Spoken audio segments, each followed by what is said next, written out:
is a mañana joke. Welcome to 7 o'clock. I think it's 5 past. It gives me fantastic pleasure to introduce Hannah Collins, who's tonight's, what do we call them? The Artist Lecturers series. Some of you will know Hannah's work, some of you won't. Amongst artists, there are funny ways in which people are given credit. I mean, there's a kind of public system which you're all witnesses to if you want to be. But there's a kind of private sense of who does what and why. And I would put Hannah amongst artists, or do I say that right? Artist, which is to suggest something which is now seen as being probably unfashionable, which is a word like hero or heroine. So I won't say any more. I just thank Hannah very much for coming all the way from Barcelona, especially to speak to you tonight. Hannah.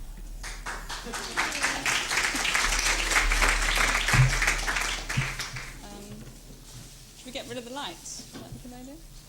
Yeah? Well, I wasn't quite sure if anyone would know anything about my work because I moved away from London 7 years ago, and I come back quite a lot actually, but I have had very little relationship with the city. So, although you might have seen, oh, this is terribly loud. Can we turn it down a bit? Can you hear me if it's turned down a bit? No, maybe not. I haven't had much relationship with this particular city, although I have had a very strong relationship with a number of other cities during that time. So what I imagined was that a lot of you wouldn't know anything about what I'd done. So I'm going to show you a sort of selection of work which has sort of thematic references throughout it. And also talk a bit about how I work and why I've been working that way and my life in general, I think. Look, no, but I thought I'd start with something that I'm just working on now, actually, which is a work about Israel. I started out as a painter at the Slade many years ago, and then I studied in America, painting also, but became much more interested in sculpture, installation, photography, those kinds of areas. I then stopped working more or less for 4 or 5 years and started again making photographic work, which I seem to have stuck with, although it seems sort of a surprise to me too that I have. And in the last few years I've concentrated on making long-term big bodies of work. Wait a minute, keep going for a minute. Working on very specific subjects and specific references and exploring them in quite a lot of depth over quite a long period of time. So this is a work made in Israel for a museum in Tel Aviv, and it's the first part of a work which is a long-term project over 2 years to be shown in the Israel Museum. So it's something that involves many visits to Israel and many times looking at the same areas and the same culture, and possibly without penetrating it at all. It's very much something, it's about looking at something from the outside. Some of the other things I've been involved with, I've actually got quite sort of inside the area that I'm looking at. And the interesting thing about Israel is because it's such a sensitive area and because cameras are so such sort of prohibitive instruments there. I mean, you can carry a gun around, but you can't carry a camera around. So it means that there's a very tense relationship unless you have a casual attitude to it, which I tend not to have to my work. So this is work, it's about going and visiting people and visiting situations and drawing conclusions from it. And I spent a week with Bedouins in a Bedouin tent, and then a week in Tel Aviv, just literally walking around the streets. And during that time I gathered newspapers from all the people that have newspapers in Israel, which includes Orthodox Jewish communities, people who speak Yiddish, people who don't actually allow photography, Russian immigrants. I'll keep going so you can see the other work. So this is a work made on an extremely limited budget by myself in my studio, so all the printing is done by me and everything, in the simplest way possible to try to reflect something very multi-layered. And in a way, it's a very dry piece of work, something very, something about sort of historic layering of images. And it's literally only two forms of living, one old becoming modernized, and another one without a timescale attached to it, and because Bedouins have been living in those tents since before Christ, so they're a very old way of living. One that can be taken up and put down in half an hour, another one which gathers long-term dust or long-term remnants of its existence. And the newspapers are another kind of layering, a sort of everyday kind of layering, involving a lot of imagery, not taken by myself. The funny thing is that actually people are so trapped in their own areas in Israel that they don't look at what other people are doing, so that people visiting the exhibition, their first temptation is to take the newspapers of the groups that they're not involved with, and the newspapers have been disappearing at an incredible rate in this show. And I think it's because, for instance, Arabs wouldn't dream in a normal context of picking up a Hebrew-speaking newspaper, and likewise Hebrew speakers would be unlikely to pick up an Arab newspaper, and so on with Russian speakers and so on. So in a way, I think this is a very another thing that I'll keep coming back to as a very detailed piece of work, because it's something that's about the detail of how something exists. So this is the latest thing, and now I'm going to show you some of the things that I started out with. Can I ask you one question? Yeah. Was each pile a group? Yeah, each pile was a group. Or each pile was a delivery, actually, from a group, because we asked different groups to deliver us days' newspapers. So the groups that delivered them, we repackaged them and placed them on the floor. Okay, this is one of my first pieces of work that I made once I was involved with making what I would call my sort of real work. Which again is, I mean, it's surprising to me how similar it is to the latest work, that there's actually almost no change. So I've always gathered things up and put them in other places, and in a way choreographed them to make very specific types of spaces, often spaces that couldn't really exist in real life, so spaces that are imagined spaces or projected spaces. And in the case of this one, when I made this, I'd actually just started making work, and I had absolutely no money, so I had to get anything I used for free. So this was stuff that came off the street, and it was the cardboard that people sleep in. And I was interested, I actually made many, many photographs of how people leave bedding in the street. And I started to pick it up and take it home, and to make constructions out of it. And this was a construction which in real life would be impossible, because it's actually half the size of my studio, so my studio was half of that. And I used to use a big format camera to photograph half, move all the cardboard, and then photograph the other half and join it in the middle. So it's a space that couldn't exist in reality. And that's why it has, I think, that slightly unearthly feel about it. Okay, this work, so this was called Thin Protective Coverings. This is the work that actually came before this work, which was a work I did with Maureen Paley in the East End of London. I was quite lucky, actually, because when I started seriously making work, I lived in my studio, and the only person I knew who was in the same state as I was, which was wanting to do things in a very specific way, was Maureen. And she started a gallery, and I started making my work. And ever since then, we've had a certain sort of relationship, although we don't work together now. And she invited me to put a piece of work over the front of her house.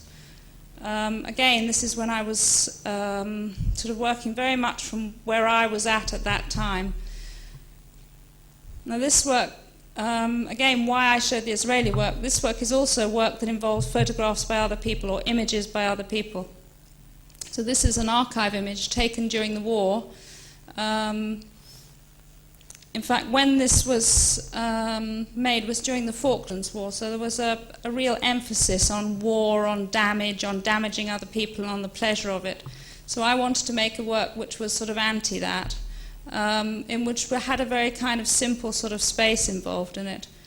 So in the archive in Hackney, which was where I used to live, they have a record of where bombs dropped, taken the next morning, so that when a bomb dropped in an area, the next morning they would take a photograph.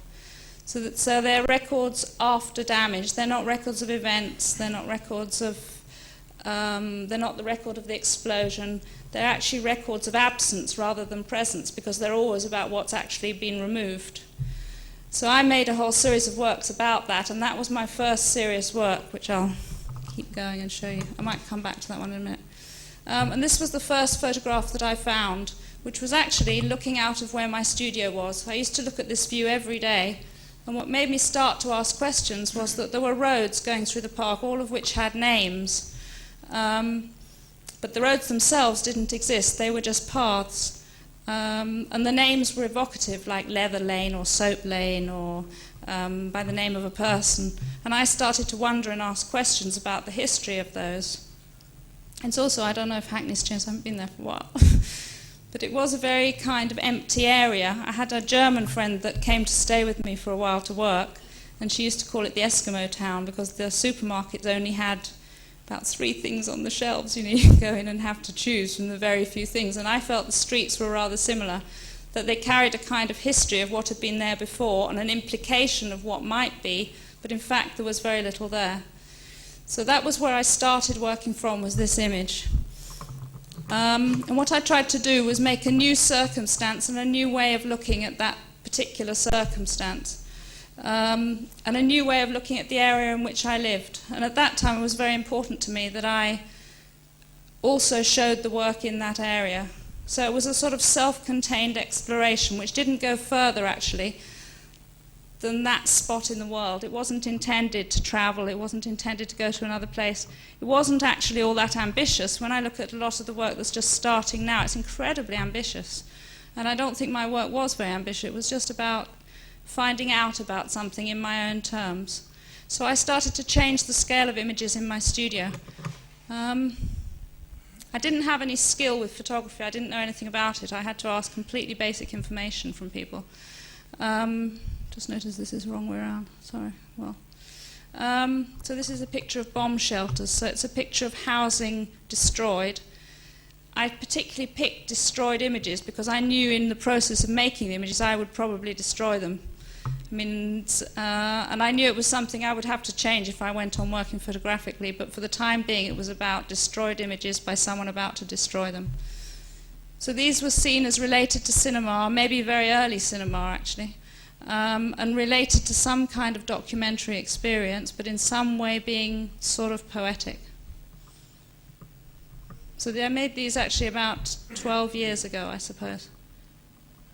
And it was rather strange because that work actually became quite well known quite quickly, much to my incredible surprise, and started to travel around the world. So I would suddenly, and it was bought by the V&A who had freedom to do what they wanted with it, so I would suddenly hear that this work, which was about a very particular area and about my experience of an area, suddenly was in Australia or in America or in... and I found it quite disturbing and realized I would actually have to change my practice in response to that and to try to deal with things in a slightly different way.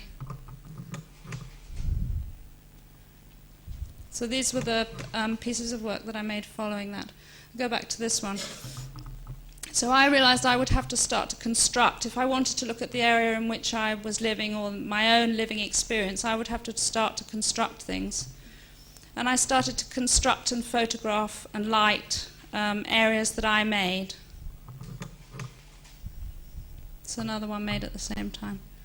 And I started to cover subject matter that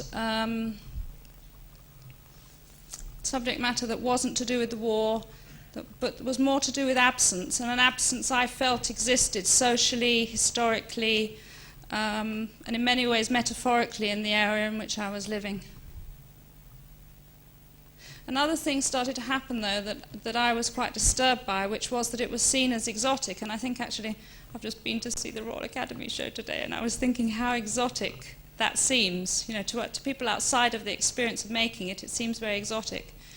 And I think that started to happen to my work, that it was, for me, it was a documentary experience, but in fact, seen from the outside, it was rather exotic. You know, that there's this girl living on her own, making these big images, in a studio in the East End of London. You know, somehow that's exotic from the outside. And that didn't interest me, actually. You know, I actually didn't want to be exoticized by other people. I had enough time, sort of hard time finding my own identity or presence. So I started to do everything I could to sort of make that impossible, and I think the words had to do with that. I mean, I later removed them from images, but for a while I actually included them, and it made people terribly uncomfortable to have an old image, an image made by me in words. Somehow if one was all right, but all three together made it rather a confusing experience looking at the work. I also, when I made this work, I think had no appreciation of the value of the poetic, you know, that I didn't think beauty or something being poetic was very important. I was too involved in documenting something. And since then, I've actually made much more poetic kind of work, which I'll show you some of. Okay, this is another image made at the same time. You can see how old it is by the dirt. I think you have to read it for yourselves. Well, one says, things wore and ebbed while we watched one another, cutting areas away, leaving everything empty. And the other one says, people picked up stuff on the ground and waited with it. Did you say something about the axis? Yeah, I started as well as... I started with reproducing already existing images. I then decided that I wanted to be much more contemporary than that and to involve things that I experienced every day. So I would ask friends to be in my work, but I never really predetermined what the work would be like. It was never a question of saying, this work will be about religion or this work will be about this set of circumstances. I would take things that had a series of reference. So, for instance, the white tablecloth has an obviously religious one, and the plastic has another whole series of reference.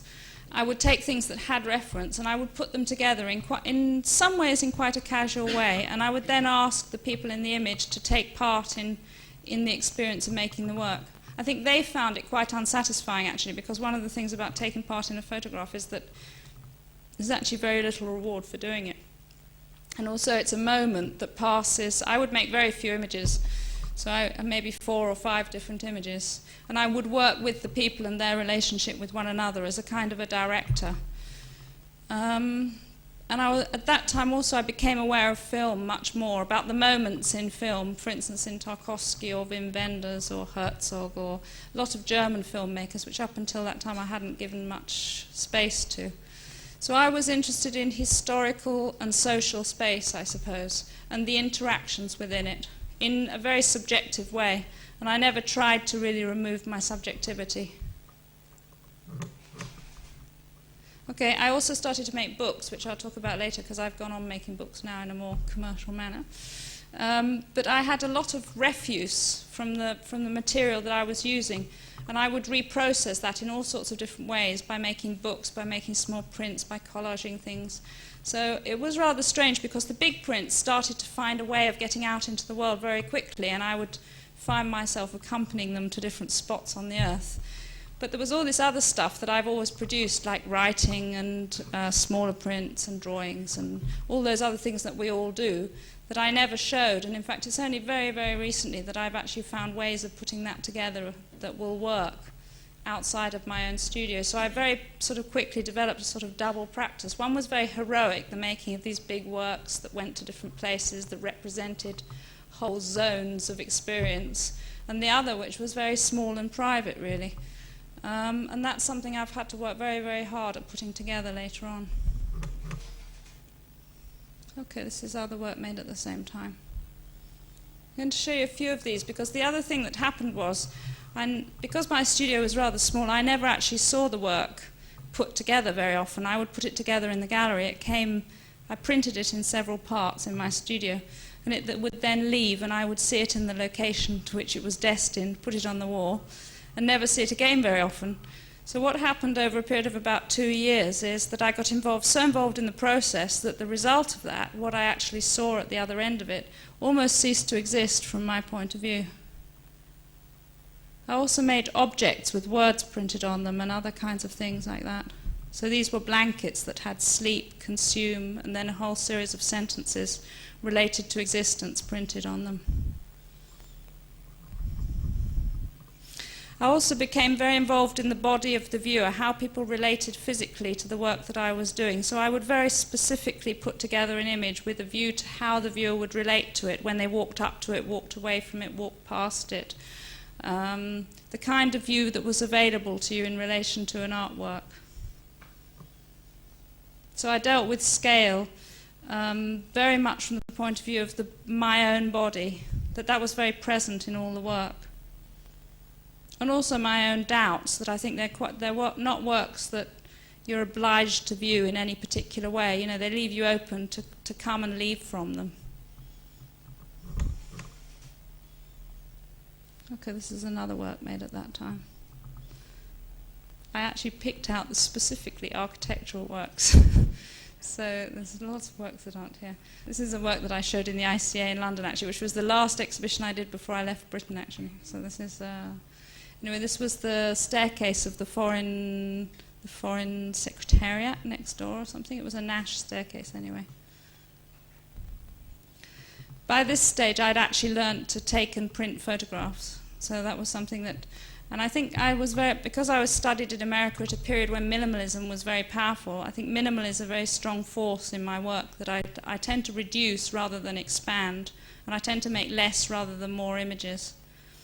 And I also tend to process experience in terms of repeated patterns, which is something that stayed with me throughout my work and takes a slightly different form now to the way that it did then. Okay, this is other works that were seen at the same time. I don't know how it is for architects, but there is a real thrill for an artist of sort of making a work, never really thinking about it in any other space, and suddenly finding it in... This is the Walker Art Center in Minneapolis, where I made a show many years ago when I'd just made this work. I think the other thing that happened was that although I had a very specific agenda of my own, I think the other thing that happens is that curators from another point of view have another agenda which is their own. And I remember when I made this exhibition, I'd never worked with anybody very powerful before, but the curator of this exhibition had a very, very specific idea about how she saw British art and how she saw me as a British artist. And I was involved with lots of sort of punk musicians and fashion people and people who had nothing to do with the art world, and she saw me in relation to that and found me interesting because of that. And I was incredibly dubious about the choice of images that she made and the reasons for choosing them and the way that I was viewed. And in fact, when I hung that exhibition, I almost pulled out because she was completely clear that she had the dominant view, that what she saw as being my work was what I had to present. And I've sort of made very sure I never got myself into that situation again, that my own view of what I do is the thing that I present, rather than somebody else's view of what I do. And it's quite interesting that a lot of the work I see around at the moment in London is all about presenting yourself in your own terms, and then seems to get caught up in being presented in other people's terms, which I find a very strange contradiction and something that I'm actually very unhappy with. When I've shown in Britain, and I did the Turner Prize a few years ago, and I found that a horrendous experience, that your own terms of the activity that you do are not really respected by many other people. Okay, this is another image made at the same time. As well as working within the things that I was interested in, the references that I found, I started to work with other groups of people, and I made a whole series of images with a Rasta group who lived very near to my studio, which I actually never printed on a large scale until this year for an exhibition. And this is one of them. It's called A Family, so it was about a family of speakers. And in fact, speakers like that are produced as families, so there's a daddy, a mummy, and several children. So I think the other thing that started at this point to become apparent was that you could see things in many different ways, that although just to begin making the work that I've made, I had to be very dogmatic about the way that I chose to see what I did. I also started to look at what other people did as creative activity much more openly and to start to kind of document that. And that's a process that I've got more involved in since then. Okay, this is the wrong way round. Keep going for a minute. Yeah, it's better.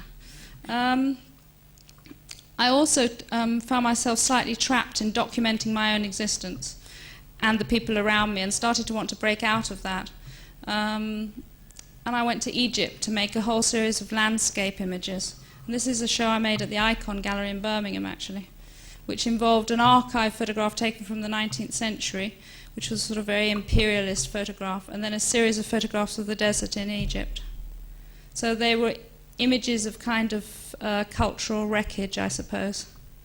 And they were all very, very monochromatic on the top half of the image and very, very detailed on the bottom half of the image. It's actually two. I don't think I've ever seen them recently. They reflect heat. They go faster and faster when the sun hits them, and I can't remember what you call them.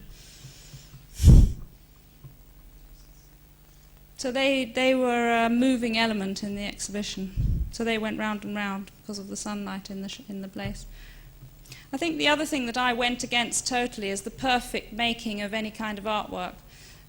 Because it was actually possible to make my work perfectly, I, at a certain point, decided I didn't care. I cared that it was made well within my own series of constraints, but I created those myself.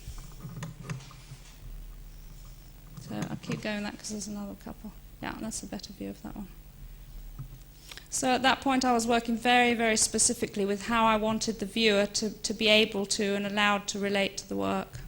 And I would actually pull things together from different series and actually show them together in ways that made it impossible to look at one in relation to another. So I would actually channel you through experiences by the way that I would mount the work in shows. So that's another one from that period. And another one from there. The other thing that started to happen was a series of in a way they're themes, but I don't know if you could call it interests, I suppose, that emerged over a period of time within the work that I was making. Some of which got discarded along the way, and some of which have become stronger and stronger as time goes on. And for me, it's actually very interesting. Nowadays I make some quite large exhibitions of older work with newer work. And it's funny how incredibly consistent it is between different periods of working, the kind of things that emerge. Okay, I also, at the same time, continued a kind of public way of working. And this was a commission I made for a hospital in North London, which was was something like a false museum. So it was a museum of objects that would never actually have been put together in real life. It was a long-stay hospital where people went there with no possessions, and I was asked to make a work relating to the environment, which I saw as being work just to entertain the people there because it was such a bland place. So I asked the people that worked and the people that were patients there if I could borrow the things for one shelf from each of them. And some of them cooperated and some of them didn't. And I went to all their houses. It was actually on my part, it was a sort of excuse to visit people, because I was dying of curiosity in this very bland area of North London, which shows you nothing from the street actually about who lives there, to find out who lived in this place. So the people that cooperated, I visited at home, and we chose the contents of one shelf for each person. And then I took my work as a curator, and I curated the shelves and then photographed them. And then the objects were returned to the owner. And I saw it as a project, actually, that in fact, before agreeing to do it, I nearly made a contract that said that I wouldn't do it unless there was continuing funding over a 10-year period, because the idea was to keep increasing it every year so that the museum would become a real museum over a long period of time. But of course it never happened. And it's a shame, really, because it was at the time, but I think it got a lot of attention, that work, and I think the reason was because it was positive, that it actually gave people back something from this place. And people loved it, they became attached to the objects, other people's objects and their own objects. And then because people died in the hospital, they would leave a memory of themselves behind to pass on to the next people who came there. So it was seen as something very positive. That's another picture. It's actually a very washed out slide. Looked a lot better than that. Oh, lack of funding, because it was actually it was very, very low budget, terribly low budget. And it's a real shame, actually, that it didn't. They then asked me for another proposal for a different project. And I proposed a children's museum of objects, of children working with multinationals to create objects for a museum, which would then travel around the country. And I had a very elaborate, but I think it was on such a large scale that they couldn't really take it on. But it was a fantastic idea. I mean, I had it all very sorted out, and it still exists as a proposal with models and with all different sorts of things. I'm actually not used to the things I think of not being carried through. And I think I went from, because I tend to literally go to my studio and do what I want to do, or if I want to go somewhere, I go there. And this was my first, actually, instance of being frustrated by something, knowing that the idea would have been much better had it been carried through over many years. And I know that it was a big success, actually, because the people that are in the hospital recently asked to borrow it. So they literally wanted to take the boxes away from the hospital to show them as a history of public art in Britain in relation to something or other. And they refused to let them go. So they thought they would never be returned. And as it was their only visual distraction, I think they were very reluctant to see it go. The other thing about it was that it was a source of light, so there were things that they glowed night and day, 24 hours a day. So that was another aspect of them that I really liked.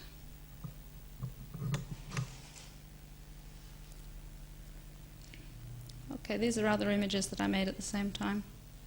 This is a plate spinner. I also started to work with people, and people in their own spaces, in spaces created by them, both metaphorical and real. And this was a circus performer who'd come from Russia, actually, who'd been trained in the Moscow State Circus, and married a policeman's daughter in Southend, and was actually desperate for some creative entertainment. And I found him in, Stage Weekly or something, and we started to work on a series of images together. So all sorts of other themes started to come into my work at this time, mostly to do with timescale, to do with things being stopped in the image, things remaining there that never would have remained there. And I also started to use the negative and theatrical aspects of making photographs much more precisely, I think. That's another display of the same image.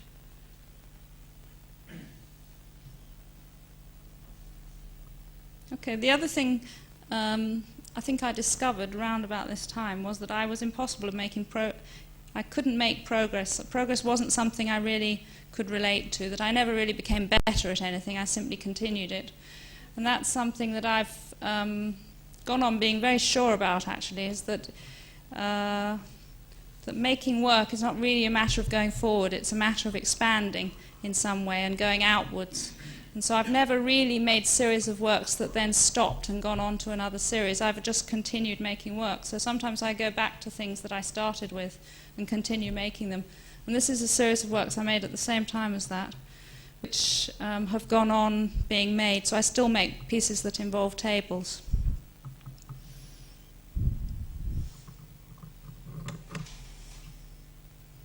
This was one that was called Tongues Without Words.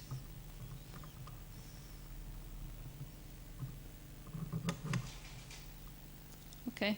I also started to make some exhibitions where the negative space of the gallery became much more positive. So up until that time, most of the work I've been making stated a positive position, or it talked about a certain kind of space. And I started to make exhibitions where the space in between the works was almost a significance of the space itself that was involved in the work. And the works themselves became much more abstract.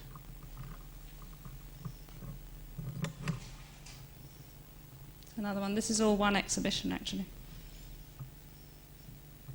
So my exhibitions could consist of wildly differing subject matter, from figures through to to live animals, through to, in this case, soap boxes piled on one another.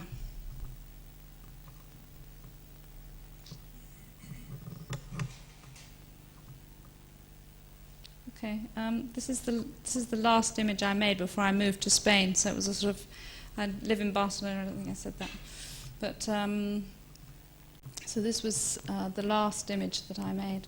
I had a child in London and I was a single mother and realised that I wouldn't be able to continue working in the haphazard way that I had been as a mother in London, because I used to teach, look after my daughter and then do my exhibitions, and I found myself running from experience to experience. I would teach all day, come home, be with my daughter, go to my studio at night, get up again, run off on an aeroplane somewhere. And my life became one long hectic round of these activities, and I decided to change it. So, and I found actually that my making of artwork was being whittled away, so that I would actually consider that if I had half an hour to make an artwork, that was actually good going. And this was an artwork I actually made in 2 hours, because I had one morning to make it, and I went into my back garden and dug a big hole, and that became the work. So this was also when London had been going through a very high period of being, there was a lot of money around and Thatcherism was working very well, and then it suddenly all sank. And that's the point at which I went somewhere else for a while. And this is the last image that I made anyway. So it was all about detail and, sorry, go on. If we could look at that closely, what would we think we saw at the bottom of the hole you just described? Well, what you would actually see would be some marbles, actually, because there were some marbles in the hole, which I'd found in my back garden, and they were the basis for the work. They were that I'd found these marbles, and decided to place them in an appropriate environment. In that sense, it was very similar to any of the other work. But is that important? I mean, is my question stupid? No, I think it didn't matter. I think it was about detail of experience in abstract terms, and about seeing things very, very specifically. And by the time I got to make this, I really did know how to use a camera much better than I had in the beginning. You know, that in the beginning it was a chance matter whether what I experienced came across, and by the time I got to make this image, I could deal with very specific aspects of it much more precisely. So it was about surface and your physical relationship to surface, and to dirt, really, to being down in something. I actually, about a year after this, I saw a Jeff Wall work, which some of you have probably seen, of two women digging a hole. And I always thought I probably was one of the women. You know, that this was, I in a way was experiencing what that work was about.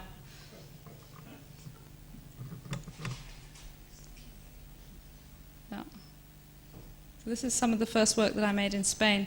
I don't know, probably a lot of you have come from other places or lived in other places. But the experience of going from one society and moving and living in another society is actually quite shocking, particularly if you don't plan it particularly well, as I didn't. I found somewhere to live, bought a flat and just moved to live in Barcelona, in an old area of Barcelona. I also had enough money because I was selling work quite well, so I suddenly found myself that the references that I'd been using, which as you can see had become more and more abstract, were completely removed, and I was sort of presented with a whole other set of references, and especially, as well as reference, a whole other series of art historical references, because art in Spain is a very sort of respected thing. So you do find one does find oneself looking at things experienced by other artists over long periods of time with a great deal of respect, common respect with other people. So this is an image, this actually was the first image that I made when I went to Spain. And it's something that you see in the street in Spain very, very often. And I made it on a life size.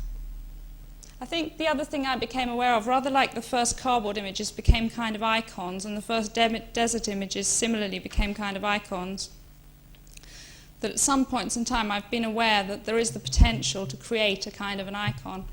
And it's always very tempting to do it because it has a certain power behind it, because it's a kind of symbolic image that represents itself and a whole series of other values.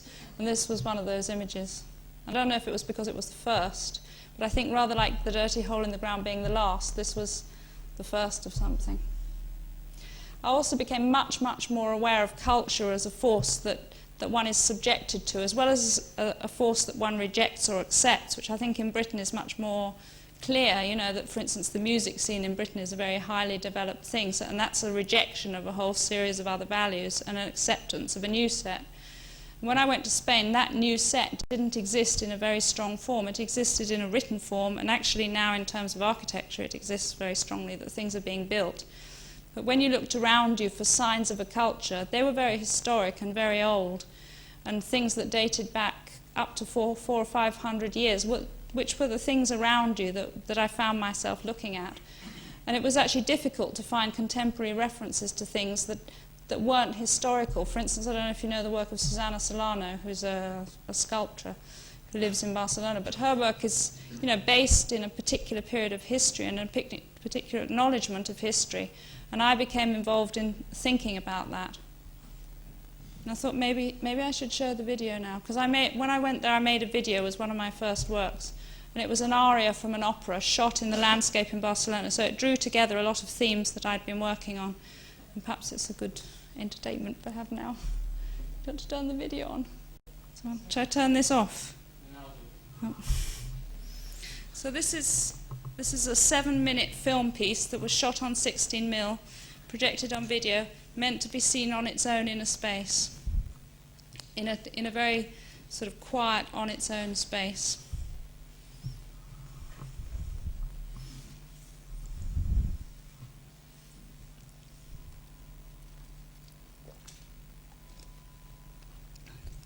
It was actually made in the Opera House in Barcelona, part of it, which burnt down about a month after I shot it.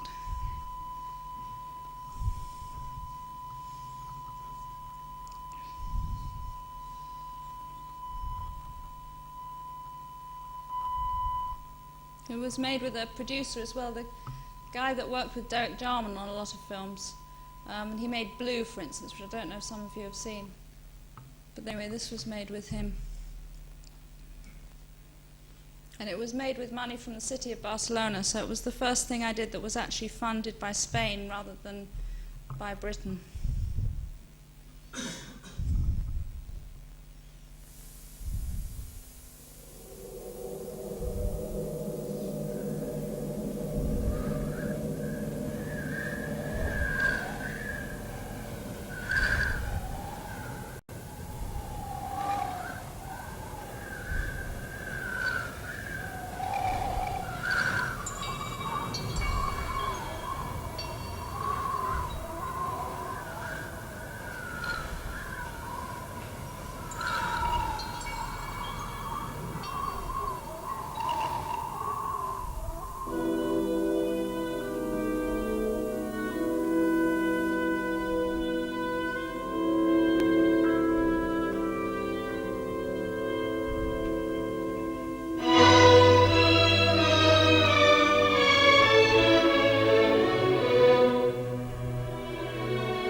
We have the slides on again.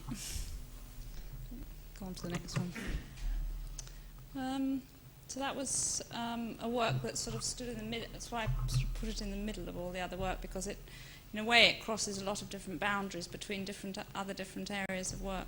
A lot of people have felt very, very uncomfortable with that, because I think they like to think of me as a purist, and that went a long way away from that. So I made a whole series of other images involving interpretations of positions and people, and the video was part of that. And now there are 2 other videos as well that go with that one. So I started to work more in time as well. And I'll go through these quite quickly. And I'm actually just showing them because I think they're quite important to the other work as well.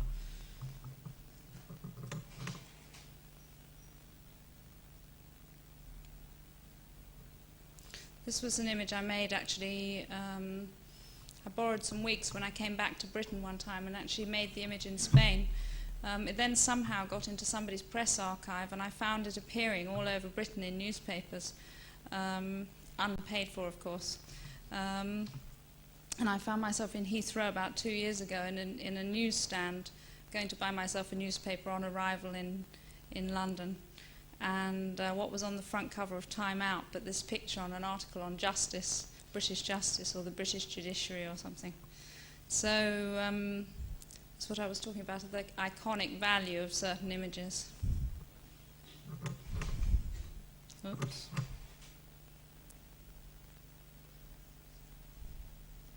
Okay, so by that stage I'd sort of abstracted space to a certain point. I keep going through this quite fast because otherwise we won't have any time for the other stuff.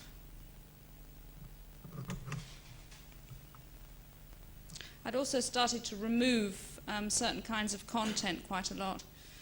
This is one of the images that is very much about getting rid of things rather than introducing new things.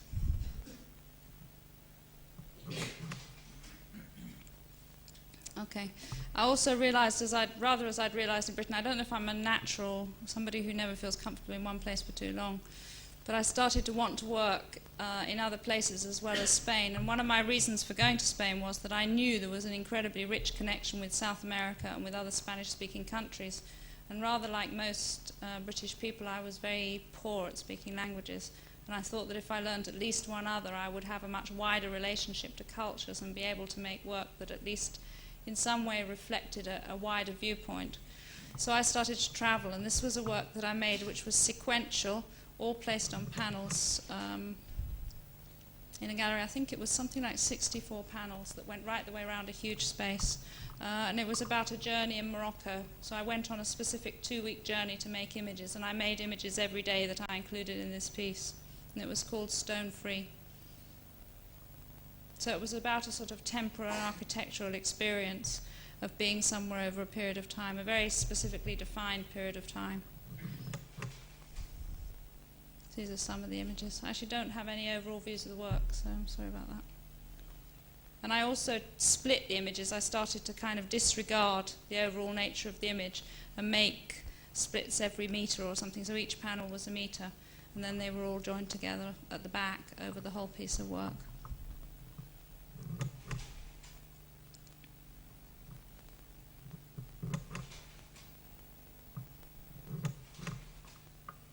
Okay, and I also made some work about Barcelona and about changes in Barcelona. And this is one of these pieces, which is 5 different panels. This was made for the new museum in Barcelona. I was commissioned to make a piece for the new museum, and this was it. So it was 5 panels put together.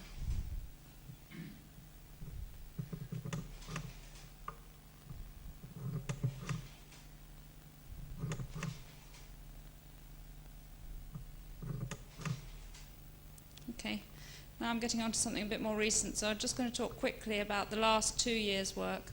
Having started to wander about, I then sort of realised I didn't really want to stop, and I started to go to places with no specific intention, so to purposely empty myself of any particular desire to make any one kind of image or any one kind of reportage. And I was asked to go to Istanbul to make a piece of work for the Biennale there. And I went and stayed there for, I think, for about a month and made a series of images, of which I only used, I think, 2 or 3 in the end, which were all about borders and limits and the way that space moves and operates in other places, very much from an outsider's point of view. So this was called Signs of Life, and it was actually called that because this was a very old area which hasn't changed. Maybe it's been pulled down by now, but it was right at the end of its life. And it was an area where they tanned animal hides, and they had no way of getting rid of refuse, so the refuse poured out of the factories onto the street. So what you see on the ground was the remains of animals. And the other thing that started to happen in the work, whereas most of the work had been set up to that point, I started to set up the camera but then allow things to happen. So in this case, I think the reason the image succeeds so well, actually, is because the 2 men in the background pulled this huge concrete tube out of the side of a building and placed it in a Mercedes van. And it happened just as I was about to take the photograph. But I started to sort of take the photograph regardless, to just allow things to happen around me, and not to try to choreograph it at all.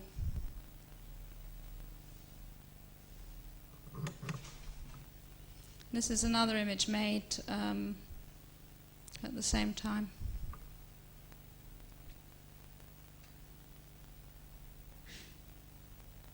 I actually, just about the time I did this work, I started to show in America, and I started to show with Leo Castelli, who was the sort of famous gallerist of Jasper Johns, etc.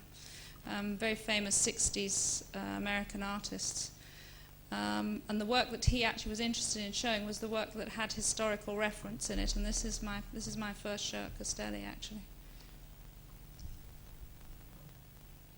I actually had quite a profound reaction to that experience of both making that work and showing it in different places. This is the city wall of Istanbul. So the tower is one of the city towers. So they delineate areas in some very strange ways there. So these are allotments at the bottom where people grow things, and then on the top is a gypsy camp. Along the horizon is a series of gypsy tents, and then the city wall. So it was a series of areas sort of delineated through time. What do you think Castelli thought he was? What's the history? How did the history I think he thought he was adding to it by taking on a woman who made large-scale images, actually. I think it was very simple. But it was certainly very shocking from my point of view, because I arrived in a place where, having been always in galleries rather like my first experiences with other people rather like me, who were sympathetic in the way I was to showing art, I suddenly found myself in a totally commercial experience with people who had no interest whatsoever in what they were showing, and that it became a cultural statement in a completely different way. And it was actually quite shocking. I mean, for instance, he'd only shown 2 women in 40 years of gallery experience. So,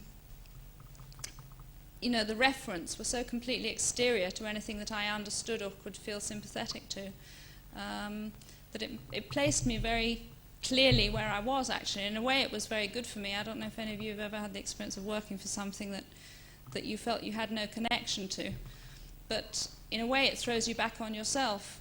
And that experience, because he started to be quite dynamic with the work. For instance, he arranged one exhibition where he made the exhibition, put it on the wall, and then informed me the day after the opening that I had an exhibition. So it had a kind of power that I'd never experienced before, and it made me actually think what I really wanted to do. I think up until that time I'd been quite carried along by the momentum of one thing to another, and at that point I started to realize there were things I actually did, statements I did want to make, regardless of galleries or museums or the people that control how one shows art. And I started to, my reaction actually was to make this very long project, which is the last thing I'm going to really talk about. Don't know how that slipped in there, wait a minute. Which was a project in the east of Europe. Immediately after doing the show at Castelli, I did a show in Warsaw, in the Museum of Contemporary Art, or the Centre of Contemporary Art in Warsaw, which is in an old castle. So I went from somewhere that has everything to somewhere that has absolutely nothing, like not enough paint to put on their walls. And I was actually fascinated, partly because I had a partly Polish background, which I'd never explored, partly because I found a country that was changing incredibly quickly, and I realized going there that what I was seeing wouldn't be there in 2 or 3 years' time.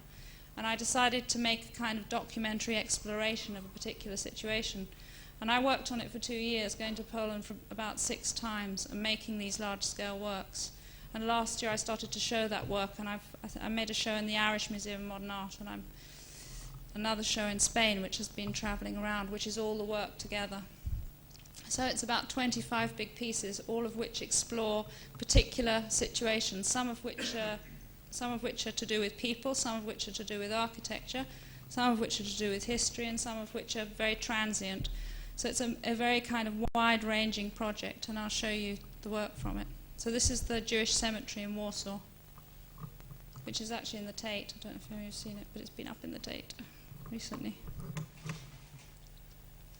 This is the entrance to a prison in Warsaw, which is now a monument.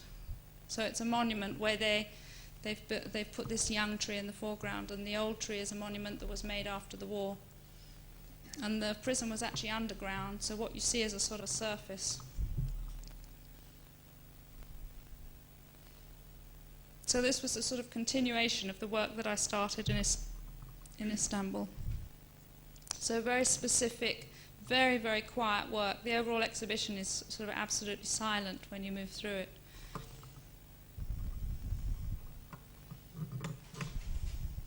Oh, it's the same.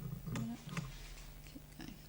Okay, this is the stadium in Warsaw, which is a stadium that was built during the Soviet era, in which the Russians have taken over as a Russian market. So they sell things that they can get out of Russia. So it's about the redistribution of goods, really. So it goes from Russian army stuff through to food, through to icons, through to clothing, and so on. So it's about the gathering together of things in one place. And also about scale, because the scale of a photograph, you can work with it an awful lot, especially if you make, up until this time, I'd never made such a long series of works, but the thing about making something on a long period of time is that you get to really explore the diameters of your project. So in this project, I worked with tiny scale in some images, for instance, the figures in the background and the distance in that image, through to very large scale and close-up things in other images. Okay, this is the image on the left has nothing to do with me, but the other is a gypsy camp in Warsaw, which is a camp of Romanian gypsies who've built a sort of village in the middle of Warsaw underground. And so they make these houses built out of the earth, and they're all made of reconstructed materials. The overall title of the project was called In the Course of Time, and then I retitled it actually when I finished it, which was called A Case of Worldwide Homesickness. So it was very much about transience and about something which was changing very quickly. And I don't know if any of you know Chantal Ackermann's work, but just very recently I was in Paris, and they were showing some work that she's been doing over a 4-year period actually in the east of Europe called Del Este, which is a series of video projections about her travelling in the east of Europe.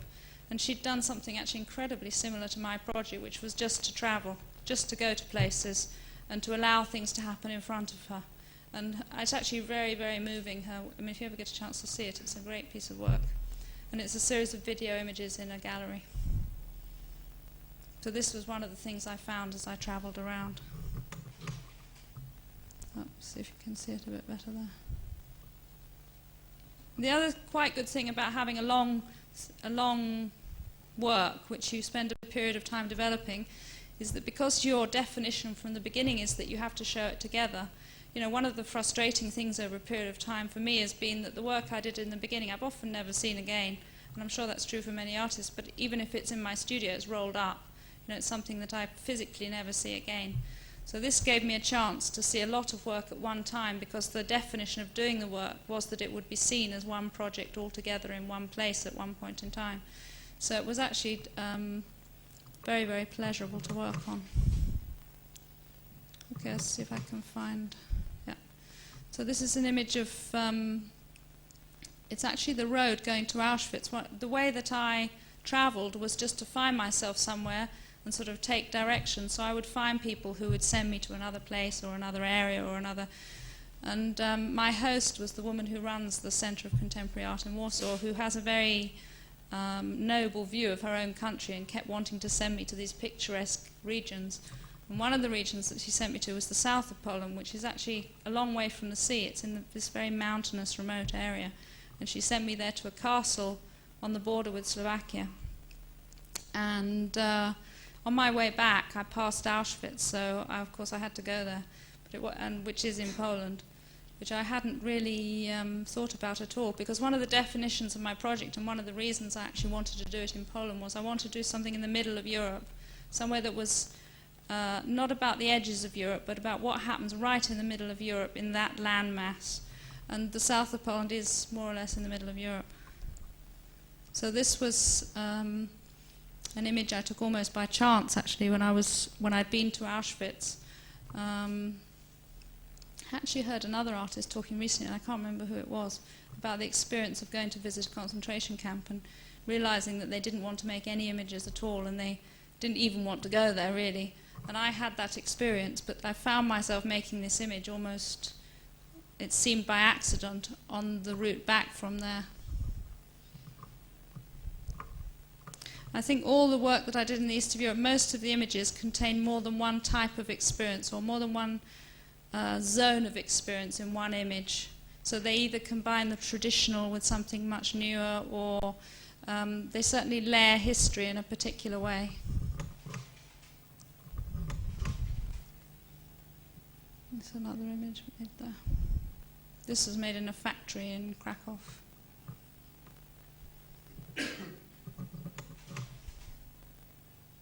The other thing that is interesting about travelling east of Europe is that you deal with the discarded a lot, things that have been discarded, but also the reuse of discarded materials.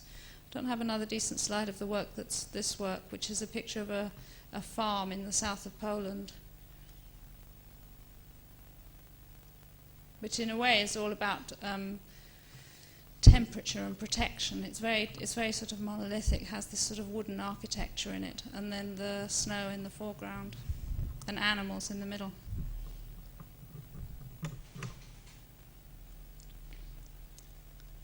I also went to a chemical works it's called the Huta Chemical Works, and it's in the most polluted. Everywhere I went, people wanted me to go somewhere else. Well, this is the area after Chernobyl that's the most polluted in Europe. I was realising I can't. See if I can find it. So this is the inside of a factory in that area.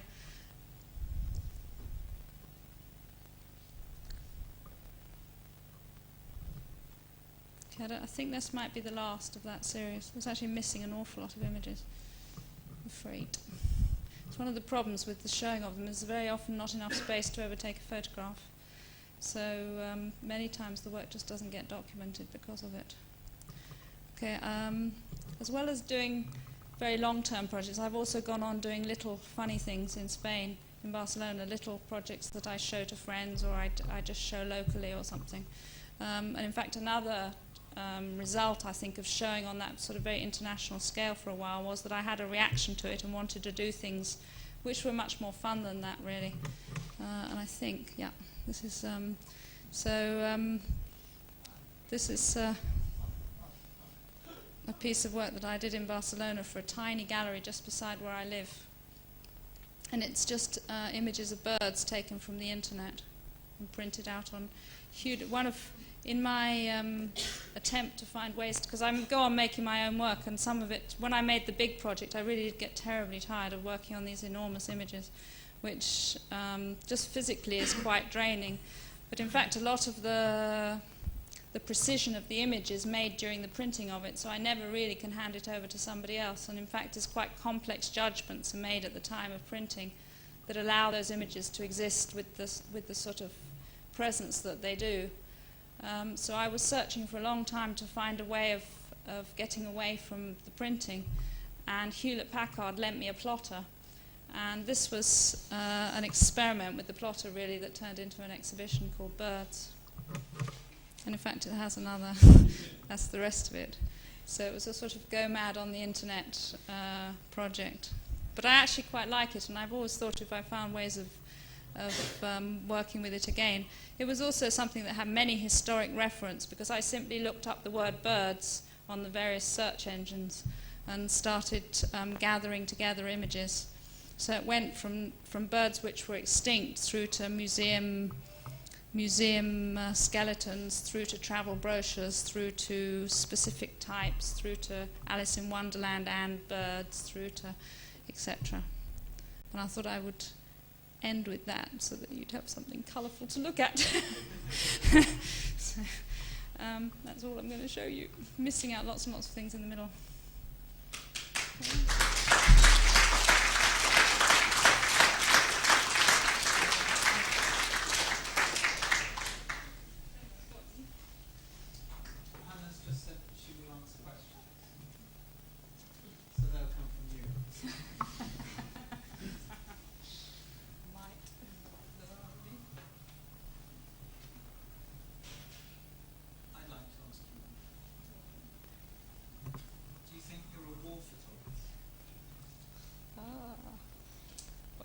War with, I don't think I'm a photographer. I mean, that's the first problem. Do you think you might be a war artist?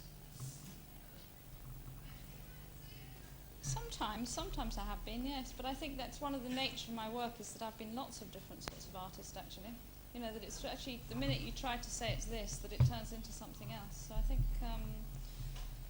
in a way, I think it's what's made my work quite difficult to see over a period of time, is that you might look at one series of images, like for instance the opera video, and that would lead you to a certain series of ideas, you know, that then get completely contradicted by another series of images. So I think it's more about dealing with experience, actually dealing with different areas of experience, really. I think a lot of the images are very peaceful, actually, or about peace rather than about war. But they only seem to exist. I mean, I kept from having the sense of antidote. So that, yes, there are lots of images which are like Spanish still lifes, but then there are lots of images which are so dark that I was actually uncomfortable in my seeing. I mean, really a lot. Yes, I mean, maybe that's true. I suppose when I started working photographically, I was very aware of the fact that there is a dark side to photographic imagery in general. You know, that to try and cheer up photographic imagery, as I just did with the last work, is a kind of going against the grain of the medium. You know, there is a kind of blackness and death within photography that always exists, even the most cheerful images. And if you think of Mapplethorpe or somebody, you know, that's particularly apparent in his images, that they could also be termed very uncomfortable, dark images most of the time, even when they're about pure, beautiful subjects. But I think that might be something to do with the medium. But you very differently played with that, because in the darkroom, as you said, No, I do work with what it already is, yes. And also, I think the minimalist thing is very important. That I actually, I mean, I am quite interested in entertaining the viewer, actually, but not very lightly, perhaps. I don't know. Yeah, I'm interested in different areas of experience, really, and particularly the things that you're not prepared to admit to, really, when you're in a studio, really. So I think that certainly comes into it. I don't know what effect going to live in another country had on me. I think it had quite a big effect, much more than it would, say, maybe have to, well, I don't know, to a certain sort of abstract painter, for instance. Because I'm so involved in the references that I draw from outside where I specifically am. But in a European, I mean, you mentioned Europe several times, and the way you mentioned South America was because you mentioned Spain, which then has a whole history, so that there was always this feeling of edge, and you're going to the edge, for which, for me, the kind of high point was meet in the street in Istanbul, which is, I think, exactly how Istanbul does feel. You know, there's one half of it's called Europe, and the other half of it is called Asia. Yeah. The taxi drivers who've come from Asia actually say to you, "I'm sorry, I don't know Europe." Yeah. And you take photographs of meat lying in the street. I find that incredibly affecting. a bit of an attitude as well, I think, of somebody has to do it, slightly. You know, certainly the work I did in Istanbul and the work I did in the east of Europe was certainly a matter. I think the work I did earlier, that's not true about it, that somebody has to do that work. But I think the work in the east of Europe, it was very important that somebody did do that work, actually. That's a situation which has now already disappeared, really. You know, it's been replaced by a completely different kind of chaos. And although I don't see myself as in any way documentary, really, I think it's more to do with areas of experience which I felt would be changed forever and will never return to that point again, to do with the end of communism as a dominant language, particularly within Europe. And so in that sense, I mean, that might be dark. It would be seen as dark in one respect, because after all, you don't have to choose to deal with that particular zone. But it also does disturb me quite a lot that's been forgotten already. You know, that there are things about photography that it has a certain power to do, jobs that it has a power to do, that I think are quite important. And the other thing I've sort of noticed about my own work, and I suppose I do play to, is that certain work becomes more interesting as time goes on, and other work becomes less interesting. And I think that particular lot of work will become more interesting as time goes on. It might go through periods where it's less interesting because nobody's interested, in fact, in anything but their own situation. But there have to be periods of time where people are interested in a way, how they view themselves by how other things have happened. So I thought it was worth doing one thing that sort of took part in that process, really. But on the other hand, I can also see that as an artist, it's not really something that an artist has to do. It's one possible area over a long period of working that one might get involved in. But many artists really deliberately choose not to.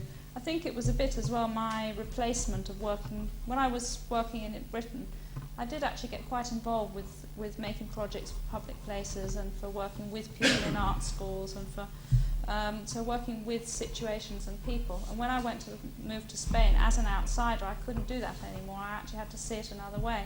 And the first thing I did was the video, and then I started to think about situations I could at least myself get involved in. So I think it was a reaction to that, really. Yes. Do you think that relationship is duplicated for the viewer when they're looking at your work? That there's a feeling that, you mentioned the word exotic, but there's a feeling that the relation is one of difference, where you're looking into something which you're not part of. I think it's quite calculated on my part. I think it's, on the one hand, it draws you in, and on the other hand, it repels you, and that's why it's slightly uncomfortable to look at when you actually look at the work. I think looking at slides is a completely different experience. You know, you can only see it in a sort of programmed way. But I think when you actually look at the pieces, there is a slightly uncomfortable, because of the scale, really, that your scale is duplicated in the scale. You know, you have to negotiate a whole different set of references, because photography creates a whole sense of distance within the photograph that you enter and you can never enter. So it amplifies that. I also meant, though, because the spaces are other places. So Yeah. they're very different from my position looking at them in a gallery. Yeah, that's true. And actually, I mean, I like work that makes the person who's looking at the work think about themselves, I suppose. So, and I think that's minimalism as well, really. You know, so I tend to throw the viewer back on themselves. But I think I do give you a choice about whether to involve yourself or not. You know, I think they're not works that you have to look at in a particular way ever. You know, you can actually quite happily walk past them and not look at them. And that is actually, you know, some work involves you in a very different way to that. And I don't think, mine is very much, the viewer is left being a viewer. You know, is not sort of compulsively brought into the work. I mean, I think in the video, actually, that's slightly less true, which is partly why I showed it.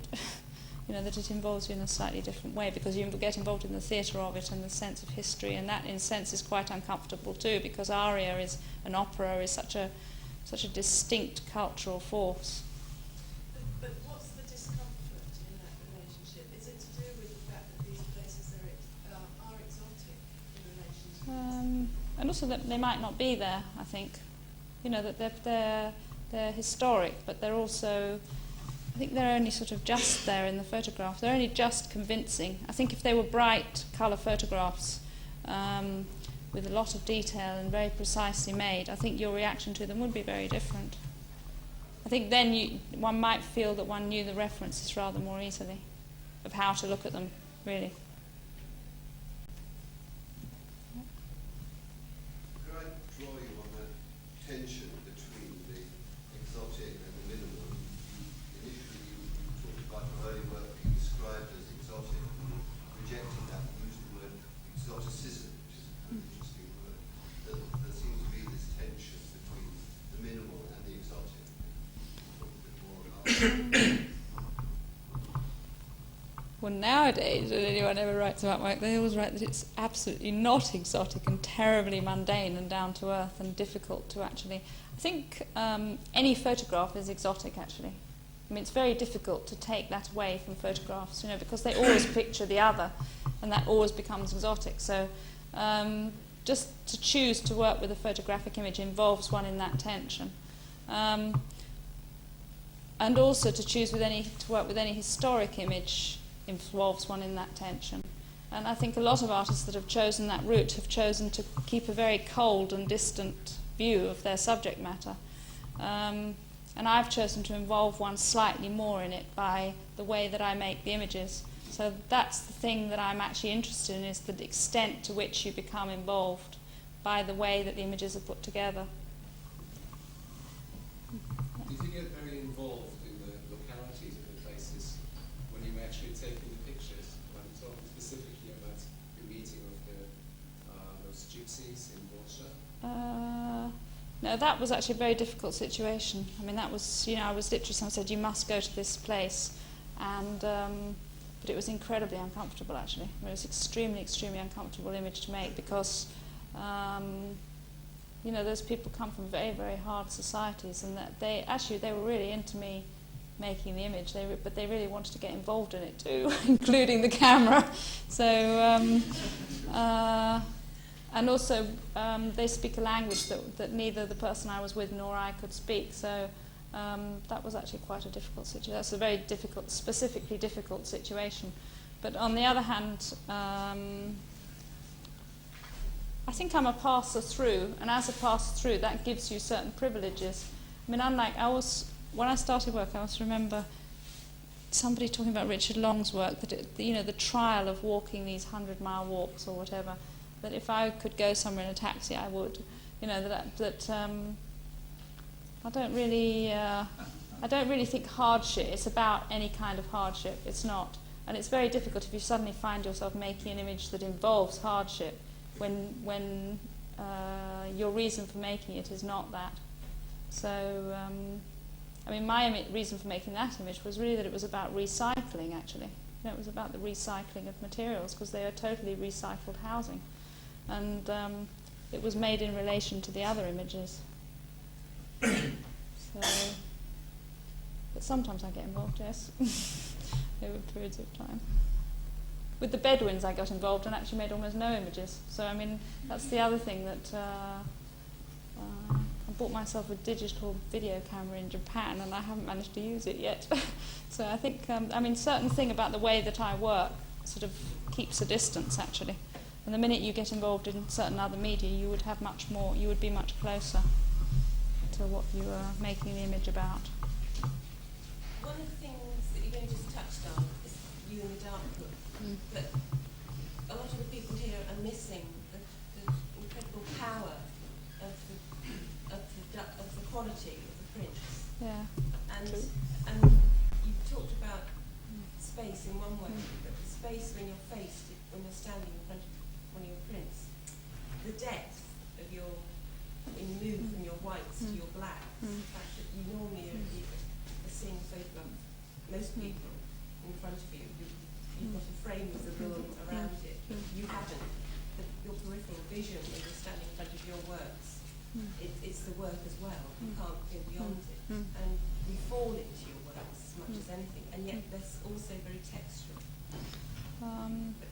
Yeah, when I make the actual image with the negative, whatever kind, I mean, even actually when I made the images taken off the internet, that would be true.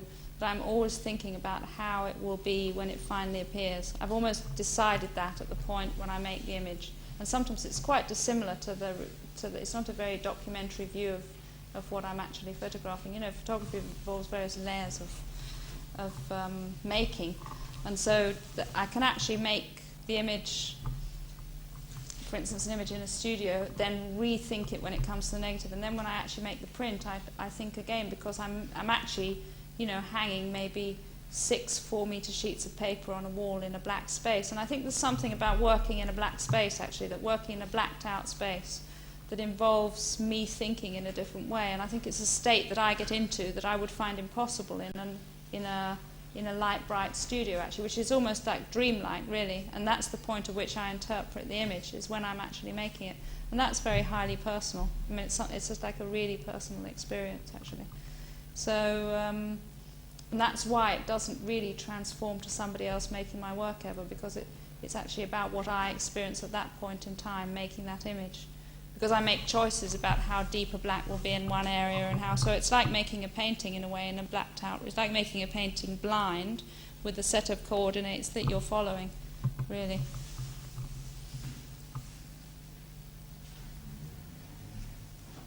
Shall I leave you? Yeah, do it.